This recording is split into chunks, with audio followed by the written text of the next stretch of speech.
Good afternoon, everyone. My name is John Kinder, and it's my very great privilege and great pleasure to chair this closing session of this very successful and enjoyable conference. Our keynote speaker this evening is one of our American guests, and I guess it's appropriate that as he closes this first conference in the cycle of conferences, he will at the same time open our gaze to the second leg of the cycles in New York. Yeah. And it's also appropriate, I guess, that this final session today is going to be all about food. Appropriate in lots of ways, but partly also because Joseph's beautiful keynote this morning was about food as well. So today has been framed by food. Joseph allowed us to touch and smell the Fikidindia this morning, raw food.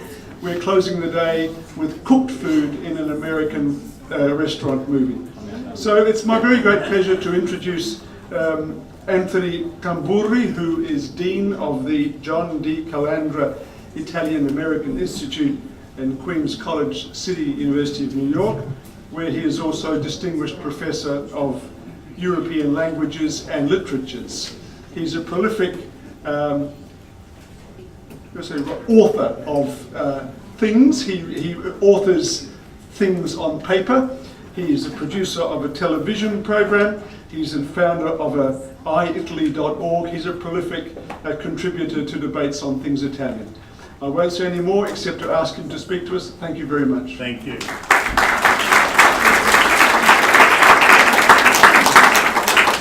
Is this good? You can hear me? Good. So, first let me thank the organizers and everyone who helps the organizers, because I know that an organizer of anything needs a lot of help and gets a lot of help. And so, in addition to Paolo and Ferdinando, to everyone else, mille grazie. This is not an easy thing to do. This has been a wonderful conference. We've come away, I'll use my same California speak, I'm coming away jazzed at what I've heard and what I've seen, and we will do our best to equal it when you all come to New York. So what I'm presenting today is also, I don't mean to start on a sad note. I want to, of course, second Joseph's recollection of Joanne Ruvoli, who is a very dear friend of ours, but Italian studies in North America, actually a month ago today, lost a great scholar and a really wonderful human being. And I don't know if any of you knew him, but his name was Paul Colilli from Canada, and just a wonderful person. So this is for Paul. This is also part of a much larger work that I'm still working through, and that also is dependent on some previous things that I've done, more in literary studies, but also in film studies. So this is sort of my premise. So like other films dealing with food, Bob Giraldi's Dinner Rush discusses food as both identity marker and indicator for shifts in generational dynamics among Italians in America, especially between father and son. My use of the term Italians in America encompasses those who were born and raised in Italy and who then moved to the United States, and as well, those who are descendants of Italian immigrants. Dinner Rush also deals with the identity of Italians in America as members of organized crime. This too a signifier for generational difference, and we might also say food. Hence, I have in mind the famous scene of The Godfather, when Clemenza gives Michael a quick lesson in making pasta sauce. Or even later, the scene in Goodfellas, where Paulie is preparing dinner while in jail, carefully slicing and dicing garlic with a razor blade. These are just two of a plethora of scenes in American films that include indelible Italian-American food scenes. As I move forward in the analysis of the film, I wish to underscore further my terminology here with regard to the phrase Italians in America. The issue here is that I'm not dealing with any notion of what some may call real or authentic Italian food, nor do I wish to distinguish between real or authentic Italians. And for a much larger discourse on that, most recently, my colleague Joseph Sciorra and Laura Ruberto in the introduction to their first volume of New Migrations to the United States, have dealt with that issue. And it's an issue actually we've been dealing with in various and sundry ways for about the last 40 years, since the sort of onset of Italian American studies, especially post-structuralism. So indeed, such adjectives conjure up notions of superiority vis-a-vis that which is not then considered to be real or authentic. We've seen much too much of this throughout the 20th and into the 21st century. This dichotomy indeed continues today with the existence of organizations in the United States that consider themselves predominantly, if not exclusively, Italian. And here I go into a discussion on something called East Nuff, but I will spare you that analysis. Instead, I submit that when dealing with any aspect of Italian diaspora, we need to think in terms of difference for sure, but any reference to terminology that is comparatively evaluative, if not exclusionary, smacks of arrogance, and consequently, by its very usage, denigration of the progeny, that is the emigrant. This is what one does, albeit willy-nilly, when he or she adopts such linguistic registers. This, I would further contend, is one of the primary rhetorical and/or conceptual steps we need to take in this postmodern condition during the second decade of the third millennium, if we are to free ourselves from the prison house of restrictive and de facto hegemonic terminology, one of those grand narratives, conceptual totalitarianisms versus notions of quote-unquote Italian identity. That said, my use of the term Italian, adjective or noun, has as its possible reference all that which is or can be considered Italian in the United States or elsewhere outside of Italy for that matter. Further still, I realize that my desire not to distinguish such difference by way of quotation marks and the like may very well create some confusion, especially for someone who is reading this as opposed to listening to me, with regard to the polarity one readily perceives in Italian versus Italian American. But that confusion, I want to underscore, is purposeful. The very confusion it may provoke could, I would hope, cause the reader or viewer to think twice about the two terms and hence ponder what he or she considers to be the difference that he or she perceives. In so doing, I would hope that the confusion, qua bewilderment, might even in the most minimal of ways, transforms itself into confusion. That is, bringing closer together what Peirce would call the interpretans of the signs, Italian and Italian American. In Dinner Rush, Lewis, the father and aspiring nouveau Italian cuisine chef Udo, suffers the loss of his old friend and business partner to a criminal element because of gambling, difference, and turf. At the same time, Lewis is bent on retiring and giving over his restaurant to Udo. Throughout the film, a series of seemingly unrelated episodes speaks to the notion of ethnic identity and generational difference through the sign functions we can readily assign to food. One of the outstanding motifs in Dinner Rush is the difference in the conceptualization of Italian food.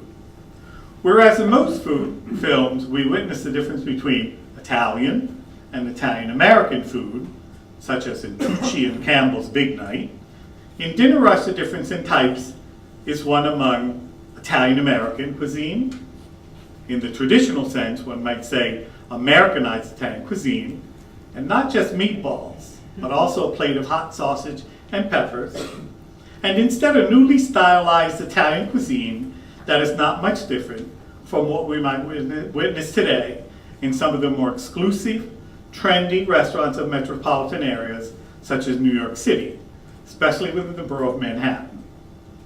I would contend further still that the presence of sausage and peppers in Dinner Rush, as opposed to spaghetti and meatballs, is in line with the notion of a more stylized, and here I'll use Italian, cuisine we are to find in Udo's kitchen.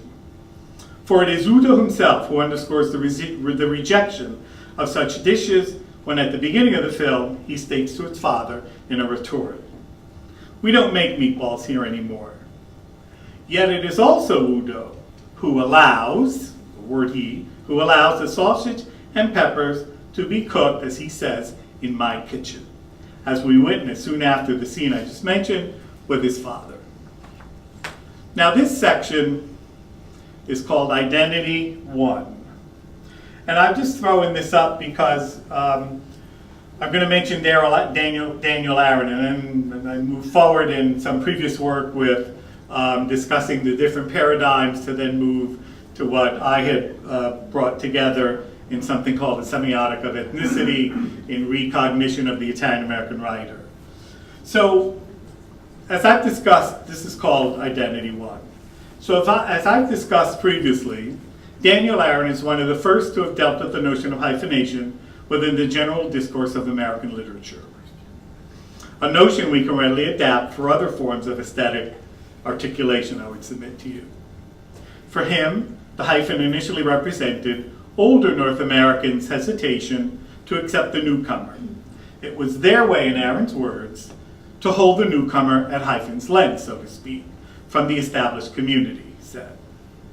It further signifies a tentative but unmistakable withdrawal on the user's part, so that the mere geographical proximity, as Aaron says, denies the newly arrived, and again he says, full and qualified national membership, despite legal qualifications and official disclaimers to the contrary. This, of course, then sets the stage for a number of reactions on the part of the newcomer. Aaron, I would point out, is not alone in discerning this multi-stage phenomenon in the ethnic writer.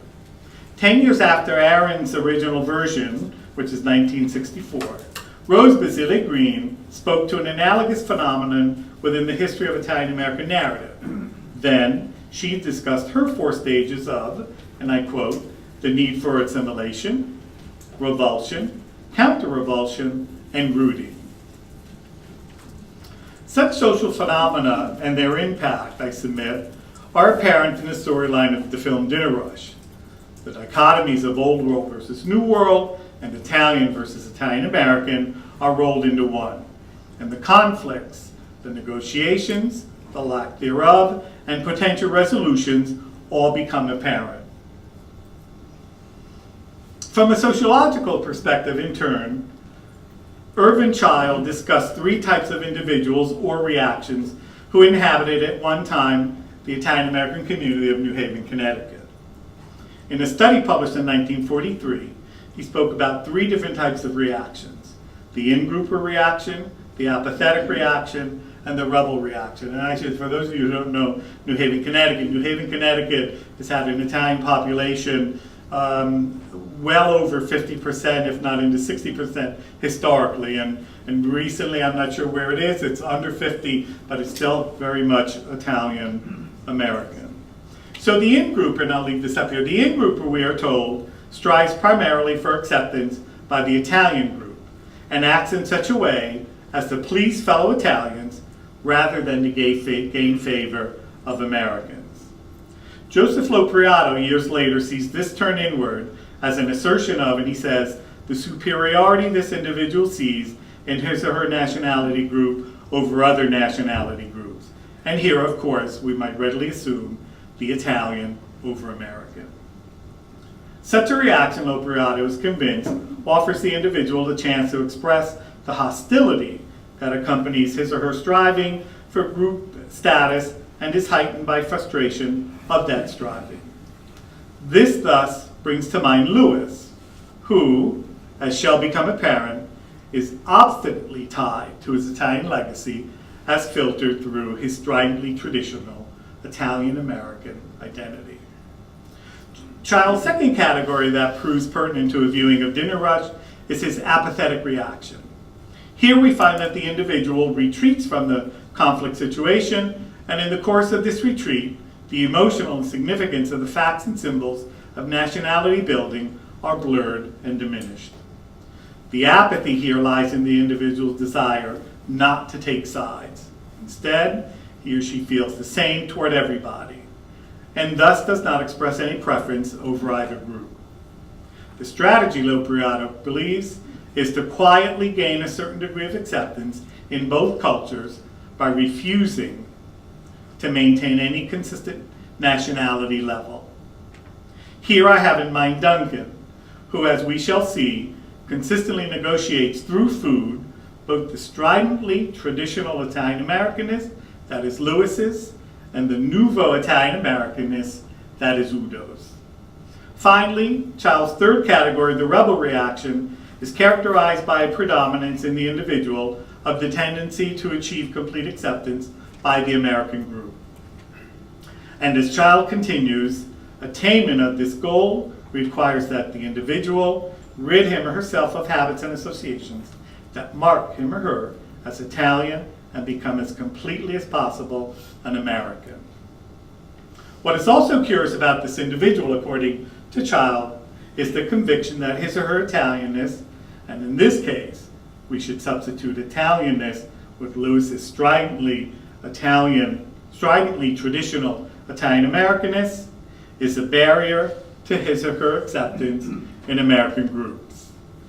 And that the effort to overcome the barrier is by showing that he or she is capable of acting like an American.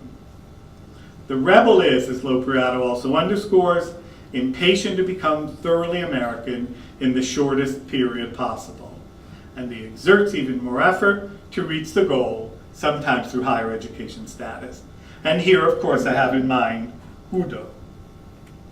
So these are sort of the main characters. In parentheses, you see primo, secondo, and Pascal. If this were a paper, there would be a footnote that says, please see my essay, for a similar reading, please see my essay on Big Night. On Big Night. Okay, so what we now witness with these three types of Italian Americans, or I should say Italians, is a progression from a stage of visceral allegiance to national heritage identity to that of incredulous impatience to become thoroughly American in the shortest period possible, as Lopriato said. With a passage, of course, through that secondary stage of the apathetic, in which the individual hopes to be able to straddle the bridge between the two different cultures. In the end, then, we have three distinct phenomena of identity. One, a strong allegiance to one's national origins. Two, in contrast, a desire to amalgamate one's culture of origin with the host culture, indeed reconcile the differences between them. And three, further still, an unmitigated sui generis adherence to the host culture. And thus we have these three, Lewis, Duncan, and Udo. Now, this section is entitled Viewing Dinner Rush, finally. Among the many significant scenes pertinent to my viewing, two stand out as a hint to things being quite different. First, a point a bit less than mid-film, the character Ken Roloff makes the most telling statement. I'm just curious here, watching all these people, stargazing potential, you know what I mean? Wonder when it all changed. Meaning? When did eating dinner become a Broadway show? Eating, hence, is no longer for mere sustenance. It is a Broadway show. Indeed, a performance, as is apparent throughout the film, executed not only by those who eat, but perhaps even more significant, by those who prepare the food. Second, the difference between the stridently traditional Italian-American cuisine and the nouveau Italian cuisine is underscored during the opening scene. Pecadona? I know him. Did you know him? Andy Provolone. Frankie Numna. What about the jackass who used cologne all the time? Oh, Tony Colon. He used Aqua Velvet. So I could smell him a mile away. What about Nicky Eyebrows? Yeah, I know Nicky very well. Did you know Nicky? Yeah. He talks very highly of you, too. Listen, how do you like the food? Oh, it's terrific. Udo does a great job. Tell him. This is Duncan. Duncan made the food. Duncan? The contemporary kitchen that is managed by Udo is juxtaposed to the traditional food that is Duncan's. Because of its novelty, we might better understand the nouveau cuisine by seeing how it is made. Whereas, With regard to Duncan's cooking, we only need to see the finished product, because traditional that it is, we should already know how it is made. Further still, in order to bring greater attention to this new cooking process, part of the kitchen scene of the nouveau cuisine is in slow motion. Now, another aspect of this scene with regard to old world versus new is the conversation about nicknames. Such a practice is common among Italian Americans, especially those of a certain generation, an older generation. Hence, use here by Lewis and his friends only underscores their position in this film as part of the old world. Now, our first clash between the two different cuisines occurs during the conversation between father and son. Money, what for? I need a new mixer, I need Lennox China, I need to take care of a couple of guys in the kitchen. What guys? Gabrielle and a pair of Latinas you don't know. Of course. Why would there be Italians in an Italian kitchen? Okay, you got the money. Why do I have to come to the Godfather's table begging every time? It's tough being a star, isn't it? Now, pretty soon this will all be yours. You can do whatever the hell you want. When? When you stop asking me when. Excuse me, Mr. Crabbe, can I get you anything from the kitchen? No, Monty, not now. I'll wait a little longer, okay? Thank you. What'd you say? Why don't you stick with the bookmaking and let me run this business? I've had this restaurant for longer than you've been alive. And I still have it. And it's my money. People squeeze through that door because of my food, not because it's your place. Yeah? Let's see here. Snapper carpaccio with blood orange juice. Pumpkin risotto with chestnuts. Rabbit Piedmontese wine reduction with chocolate. You call this shit food? Some for the critics, come on. Your mother made food, not for the critics. Simple, elegant. This place used to smell like heaven. You say you're a businessman, this place is packed every night. He buffs one scary food writer. Suddenly he's mobbed. It's hard for you to accept they love my food, isn't it? Food? These people wouldn't know food if it hit them in the ass. Put a meatball on their plate and they think it was a miniature bowling ball. I want food. There's nothing left to eat here. I need something, what? Nourishing. What, traditionally? Yeah, What's traditional, substantial, something that tastes good, that smells good. Where the hell's Duncan? I'm getting out of here. We don't make meatballs here anymore. The two cuisines are clearly distinguished in this scene. Further still, we come to understand that one need not be Italian in order to cook Italian food, in order to cook well Italian food. There is in this regard an irony. It opens with Lewis's sarcastic remark. Of course, why would there be Italians in an Italian kitchen? Lewis then goes on to tell Udo that his mother made food, not for the critics, simply elegant. This place smelled like heaven.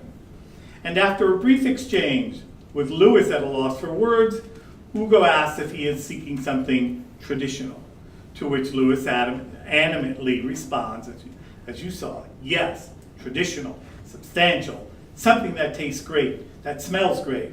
Then in immediate and total exasperation, he asks where Duncan is. How ironic, to be sure, that it is indeed Lewis's own exasperation in seeking out Duncan at the end of the scene that cancels out his previous rhetorical and, to be sure, skeptical question of a cook's ethnic background, and thus identifies Duncan, a Latino, with, in Lewis's own words, traditional, substantial Italian food. Now, the next clip. This is Duncan.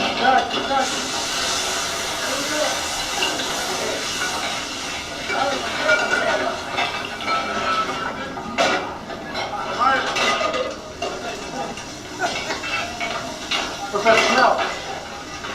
What? What is that smell? I steak. Sausage and peppers is not on my menu. It is not made in my kitchen. How you doing? Sorry I'm late. Once again. Yeah, I was making a little fish for you and my dad. Yeah. Don't burn the sausage.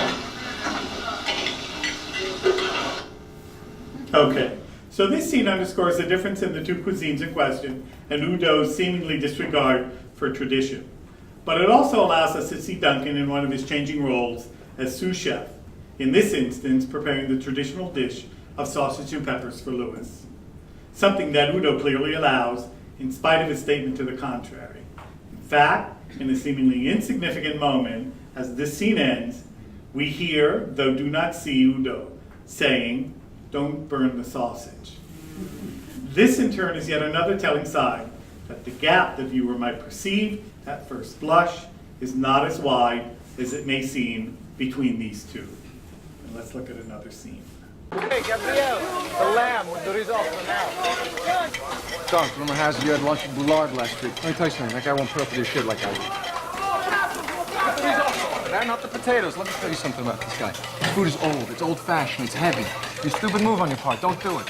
Hey, chef, 46, get it out. Fuck you, okay? We're turning covers like crazy. More people are gonna get laid upstairs than in the last 10 years. Fuck the bullshit, man. You know I will. Mira, cógelo suavecito, okay?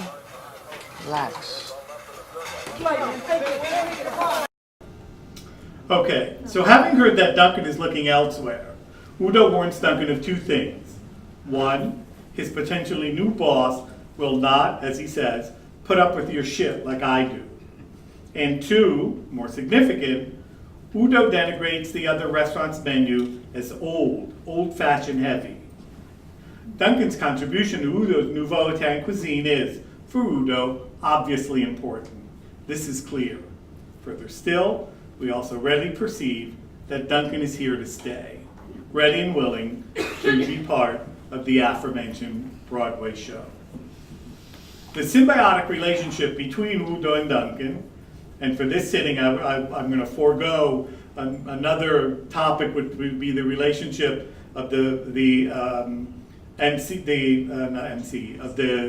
of Nicole, who has a relationship with each of them. So the symbiotic relationship manifests in their co-creation of the lobster pasta dish for the food critic who's in the restaurant. This is really a wonderful scene.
Duncan.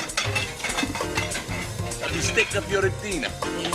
Piccolo, qui senza invito, non ci vieni. Fuori dalla cucina, dai, adesso. See you later. Yo, man, that's a big fuck, man. He came down like he wasn't in the whole fucking kitchen, man.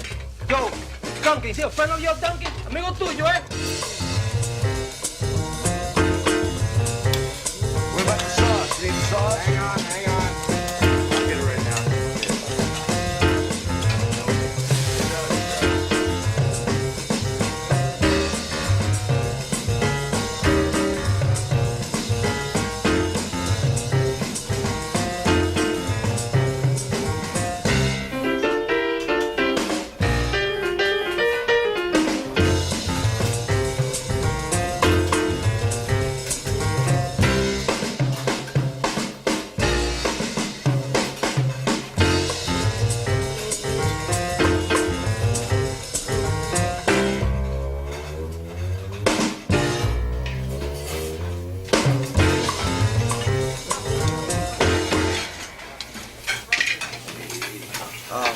great. Let's hope she says the same thing next week in print. Duncan. Thanks. I love it when you talk dirty, baby. So what we witness is a precision to their preparation of this special dish. Further still, it is not always clear who is mixing the cream sauce or who is heating the champagne. Such uncertainty, I would say perhaps better ambiguity, can be perceived as a momentary melding of the two, the one complementing the other in order to form a whole. In addition, there are two seemingly insignificant moments that prove instead most relevant as underlying signage. First, without saying a word to either of them, Nicole comes down and stops at the bottom of the stairwell and observes the two in action. Just as she arrives, both Duncan and Udo are momentarily framed for us, the viewers, by the steel table. A portrait for her to observe, we might assume, but they are also framed, as I said, for us, the viewers, so that we too see them now no longer as the apparent competitors they seem to have previously been, but instead as a symbiotic pair that now works perfectly well together. Such complementarity, conscious for sure on Udo's part, is underscored twice. One, when Udo throws Paolo out of the kitchen, and there's a backstory here about gambling, and he's one of the gamblers and whatever, Sicari. And two, when Udo, with both plates in hand, stops, turns, and says, "Duncan, thanks." In revisiting Child's three stages, it becomes clear that Duncan finds himself situated literally between Louis and Udo. In such a position, and given what we have seen, he surely manifests the apathetic reaction. There are two episodes we have already witnessed, each of which underscores his desire on the one hand to please his cohort Italian-Americanness, such as Louis, that is, his preparation of Louis's sausage and peppers dish, and on the other hand, to gain acceptance and recognition from Udo, that is, his co-preparation of the special lobster dish for the food critic Jennifer Freely. Duncan thus inhabits the middle space of Child's apathetic reaction between Louis the in-grouper and Udo the rebel. Now, this last section is called Identity 2. At this juncture, one may wonder about the inclusion of Duncan in this paradigm. After all, he's not Italian, and thus we can assume, one, by the music that accompanies him, and two, his own use of Spanish, however rare. Nonetheless, the shifting definitions of Italian cuisine, and we must not forget of Italian cooks, allows us to step beyond the traditional conceptualizations of what the adjective Italian can now and might signify. Louis, already at the beginning of the film, questioned the definition of Italian as in restaurant and cuisine when he rhetorically stated for that moment in the film, of course, why would there be Italians in an Italian kitchen? However, reconsidering this question now at the end of the film, when he meets Harold for the first time, we might now reconceptualize what we mean by Italian, and hence by Italian identity. Who are you? Oh, Mr. Croft, I'm Harold. Are you new here? Yes, sir. First time I've seen you. Where the hell you been hiding? They had me on the salad line. You like the job? Yeah, a lot. What's your name? Harold. You Italian? No, sir. Well, can't have everything, huh?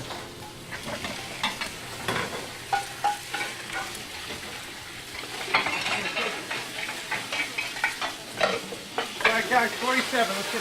Okay, I have to ask you this question. The double stripes.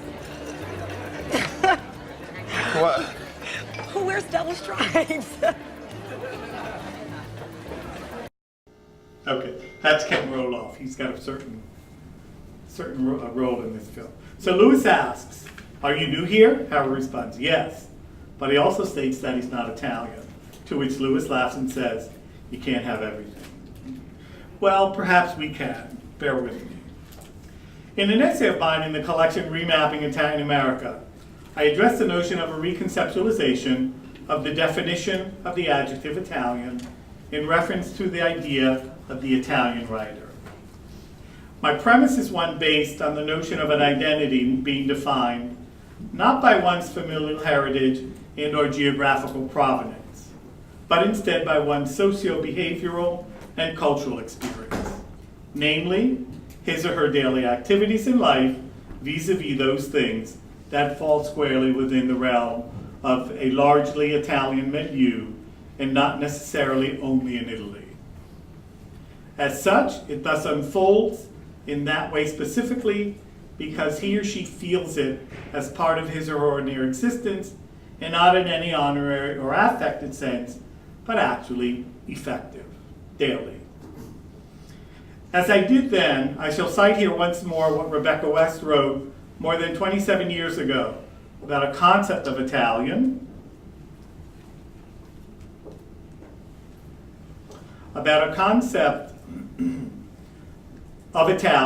and or Italian American identity, of someone who is not of Italian origin, but who lives out his or her daily activities, be they professional or personal, if not specifically within, then at least for the most part close to what is coming to be called Italianità, or we might say, as I just said, he or she lives her daily life italianamente.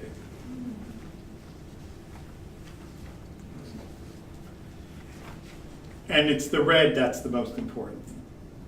If we accept just the very basics of what West is saying, that she in some way, and maybe on the strength of 25 years of study, research, and responsibilities having to do with Italian culture and literature, belongs within that vast confine of Italianità, we must then include in this world of Italianità not only those who, while born and raised in Italy, live elsewhere, and in our case in the United States, but we then should also include those who, while not born into an ethnicity, possess nevertheless an orientation and knowledge of, as well as a commitment to, all things Italian and to which they pertain. Indeed, I would submit that we can do so quite easily from a scientific point of view if we are willing to break free from those arbitrary and, dare I say, limiting confines. In so doing, we thus recognize that kaleidoscopic mosaic that is North America, as I've classified it more than 25 years ago, and what now resonates in what Michele Cometa states in his Studi Culturali with regard to the immigrant writer in Italy. And he says, the mosaic of identities that migrant writers carry around with them is much more complex and variegated. As is true, this complexity, as we have seen above, even in the case of someone like West. Following then such an intellectual trajectory with regard to migrant writers, writers of other limitations, and or of ethnic writers, we can only end up colliding, and happily so, with that Bassettian notion, discourse of Italici, and in the broader sense of the concept of Italian identity.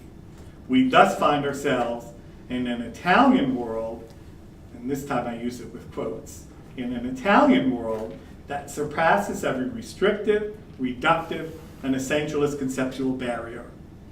This ultimately, I would submit, should be our end goal in our continued endeavors to change paradigms. Now, with this as a conceptual backdrop, we can readily understand how within this filmic world of Dinner Rush, Duncan is very much part of the Italian milieu of Gigino's restaurant, which constitutes our semiosphere as viewers. That is, that space within which sign processes operate and outside of which semiosis cannot take place. Hence, and in like fashion, for Duncan, his world is the world of Gigino's, an Italian restaurant owned and operated by, and again I'll use quotes, Italians. That said then, in our post-structural world of all sorts of borders having been readily traversed, diminished, if not completely eliminated, and all sorts of concepts and terminology redefined, this notion of a new Italian allows for a more profound understanding of the current situation at hand, as well as for a more fertile field of study of the transnational discourse in which Italians engage, but that from a hegemonic point of view, do not always recognize. The insistence on the limited, and dare I say limiting notion of what it means to be Italian, restricted to Italy born and bred, can only stifle the critical voice that wishes to make the evident connections that indeed exist under a more broad umbrella that we can still, and I would underscore we should, readily call Italian. Thank you.